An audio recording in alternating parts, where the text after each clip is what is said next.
Did Nigel Farage of Great Britain warn the West about what they were doing in Ukraine in 2014? It looks like he did. See this clip for yourself. Amongst the long list of foreign policy failures and contradictions in the last few years, including of course the bombing of Libya, the desire to arm the rebels in Syria, has been the unnecessary provocation of Vladimir Putin. This EU empire, ever seeking to expand, stated its territorial claim on the Ukraine some years ago. Just to make that worse, of course, some NATO members said they too would like the Ukraine to join NATO. We directly encouraged the uprising in the Ukraine that led to the toppling of the President Yanukovych, and that led, of course, in turn to Vladimir Putin reacting. And the moral of the story is, if you poke the Russian bear with a stick, don't be surprised when he reacts. Now, just to continue with that, today we are rushing through an association agreement at undue speed with the Ukraine, and as we speak there are NATO soldiers engaged in military exercises in the Ukraine. Have we taken leave of our senses? Do we actually want to have a war with Putin? Because if we do, we are certainly going about it the right way. Perhaps we ought to recognise that the West now faces the biggest threat and crisis to our way of life that we have seen for over 70 years. The recent beheadings of the British and American hostages graphically illustrates the problem.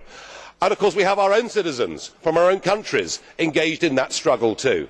In the war against Islamic extremism, Vladimir Putin, whatever we may think of him as a human being, is actually on our side. I suggest we grow up. I suggest we recognise the real threat facing all of our countries, communities and societies. We stop playing war games in the Ukraine and we start to prepare a plan to help countries like Syria, like Iraq, like Kenya, like indeed Nigeria, to try and help them to deal with the real threat that faces us. Let us not go on provoking Putin, whether we like him or not.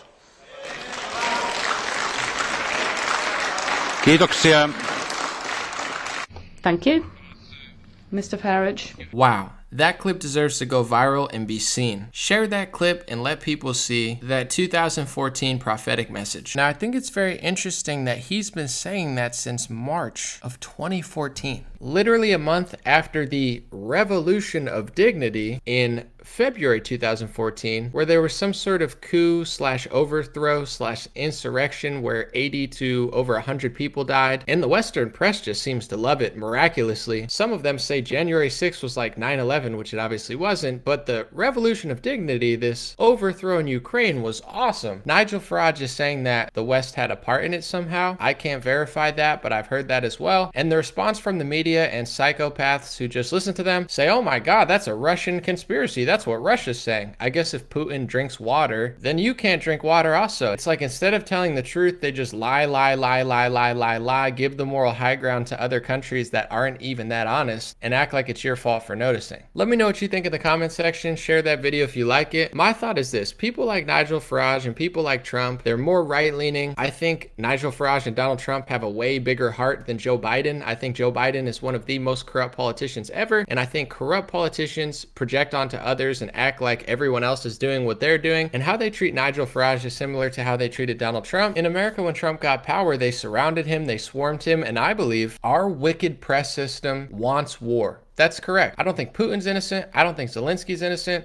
But our press wants war. A lot of the Western world wants war. We fake act like we have some sort of liberal democracy. Oh, we want democracy and freedom in Ukraine. You mean the guy who banned 11 political parties and is consolidating media like a communist psychopath authoritarian? Oh yeah, that sounds really democratic over there. Most people didn't even know about Ukraine a couple weeks ago, and now all of a sudden they just call you a conspiracy theorist or rude names if you accurately portray history that they're not concerned about. Like in their head, it's just like Ukraine is this totally innocent country, America's totally innocent, the West has never done anything wrong ever, and big bag Russia just decided one day to do this. Like, actually, no, that's not real history. I mean, I don't care how much they censor and lie. Isn't that all they do with COVID, with this? Lie, censor. Some of these people in the media are some of the most wicked deceivers I've ever seen in my life. It's actually astonishing how much they lie, project, and cover up. Just like they acted like the Hunter Biden laptop Russian conspiracy. Yeah, we know you wanted to win the election really bad, and if that was Don Jr.'s, you would have blasted blast it all over the public. You can lie to people. You could work with Facebook and YouTube to cover this stuff up, but you know what you're doing,